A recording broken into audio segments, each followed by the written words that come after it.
एक व्यक्ति ने जीवन भर केवल एक ही संकल्प लिया, छत्रपति शिवाजी महाराज को घर घर तक पहुंचाना। न किसी सरकारी नौकरी का मोह, न धन दौलत की लालसा, बस एक ही जुनून, इतिहास को जीवित रखना। 12 वर्ष की आयुष्य में पुस्तक लिखने वाला यह बालक आगे चलकर इतनी महान ऊंचाइयों तक पहुंचा कि प्रधानमंत्री से लेकर सामान्य शिव भक्त तक सभी उन्हें बाबा साहेब कहकर सम्मान देने लगे। लेकिन दोस्तों, यह सफर इतना आसान नहीं था। इसमें संघर्ष था, विवाद थे और एक ऐसी जिद थी जो कभी रुकी नहीं। तो आइए आज जानते हैं शिव शायर बाबा साहेब पुरंदरे का संपूर्ण जीवन। नमस्कार दोस्तों, मैं हेमंत, आप सभी का दिल से स्वागत करता हूं आज के इस एपिसोड में। 29 जुलाई 1922 को पुणे जिले के पुरंदर तालुका के सासवड़ नामक छोटे से गांव में एक बालक का जन्म हुआ, बळवंत मोरेश्वर पुरंदरे। और आगे चलकर पूरा महाराष्ट्र उन्हें बाबा साहेब पुरंदरे के नाम से जानने लगा। देखिए, बचपन से ही बळवंत राव को इतिहास से असाधारण लगाव था। मात्र 12 वर्ष की आयुष्य में उन्होंने नाना साहेब पेशवा के जीवन पर आधारित एक पुस्तक लिखी। स्कूल की उम्र में उनकी कविताएं केसरी समाचार पत्र में प्रकाशित होने लगी। देखिए, ये केवल एक बालक की जिज्ञासा नहीं थी, ये एक भावी इतिहासकार के पहले कदम थे। और 16 वर्ष की आयु से उन्होंने छत्रपति शिवाजी महाराज के चरित्र और महाराष्ट्र की गौरवशाली परंपरा का गहन अध्ययन शुरू किया। और यहीं से शुरू हुई एक ऐसी यात्रा जो आगे पूरे 8 दशकों तक निरंतर चलती रही। पुणे में स्थायी रूप से बसने के बाद बाबा साहेब भारत इतिहास संशोधक मंडल संस्था में कार्य करने लगे और वही उन्हें अपने गुरु मिले, इतिहासकार गह खरे। खरे जी के मार्गदर्शन में बाबा साहेब की ऐतिहासिक शोध में रुचि और भी प्रगाढ़ होती गई। और इसी दौरान उनकी मुलाकात हुई वरिष्ठ इतिहासकार और उपन्यासकार गोनी दांडेकर से। फिर दोनों साथ मिलकर किलों की यात्राएं करने के लगे। रायगढ़, राजगढ़, सिंहगढ़, पुरंदर, हर बुर्ज, हर द्वार और हर दस्तावेज का बाबा साहेब ने अत्यंत बारीकी से अध्ययन किया। युवा अवस्था में बाबा साहेब का राष्ट्रीय स्वयंसेवक संघ से भी निकट संबंध था। उसी समय वे आचार्य प्रहलाद केशव अत्रे के समाचार पत्र में लेखन करते थे और अपने बहनोई श्री ग माजगांवकर के साथ मानुस नामक पत्रिका में भी कार्य कर रहे थे। और देखिए, केवल लेखन तक उनका कार्य सीमित नहीं था। भारत की स्वतंत्रता के बाद पुर्तगालियों के कब्जे वाले दादरा और नगर हवेली को मुक्त कराने के संघर्ष में भी बाबा साहेब पुरंदरे गायक संगीतकार सुधीर फड़के के साथ पूरे उत्साह से सहभागी हुए थे। वे केवल कागज पर इतिहास लिखने वाले व्यक्ति नहीं थे, वे इतिहास को स्वयं जीने वाले व्यक्ति थे। सन 1946 में मात्र 24 वर्ष की आयु में बाबा साहेब ने ठिणगिया पुस्तक पूरी की, छत्रपति शिवाजी महाराज के जीवन की घटनाओं का एक भावपूर्ण संग्रह। यह उनके साहित्यिक सफर का पहला बड़ा कदम था। और इसके बाद उन्होंने अनेक ग्रंथ लिखे, पुरंदराची दौलत, पुरंदराची नौबत, शेलारखिंड। प्रत्येक पुस्तक के माध्यम से महाराष्ट्र का इतिहास और गढ़ किलों की गाथा जीवंत होती गई। लेकिन बाबा साहेब के जीवन का सबसे बड़ा और सबसे प्रिय कार्य था राजा शिव छत्रपति। शिव चरित्र घर घर तक पहुंचे, इसी एक स्वप्न के हृदय में संजोकर उन्होंने अथक शोध और परिश्रम से इस ग्रंथ की रचना की।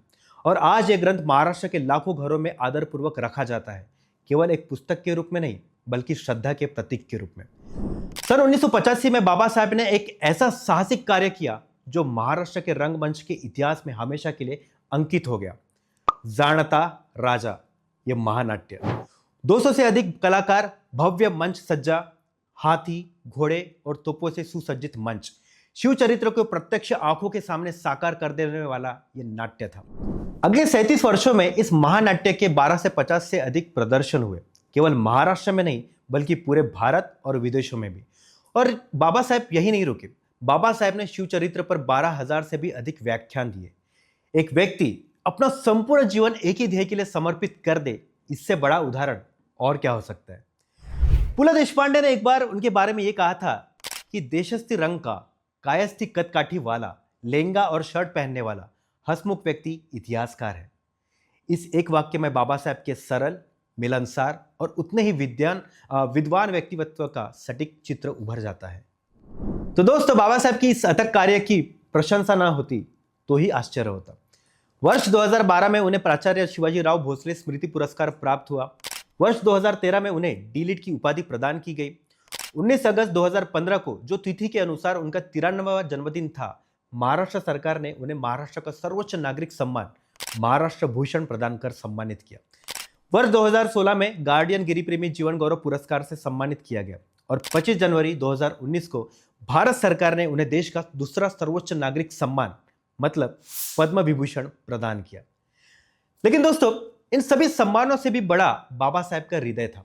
पुस्तकों की बिक्री और व्याख्यानों के मानधन से प्राप्त लाखों रुपए उन्होंने विभिन्न सामाजिक संस्थाओं को दान कर दिए। धन कभी उनका लक्ष्य नहीं था, इतिहास ही उनकी सबसे बड़ी संपत्ति था।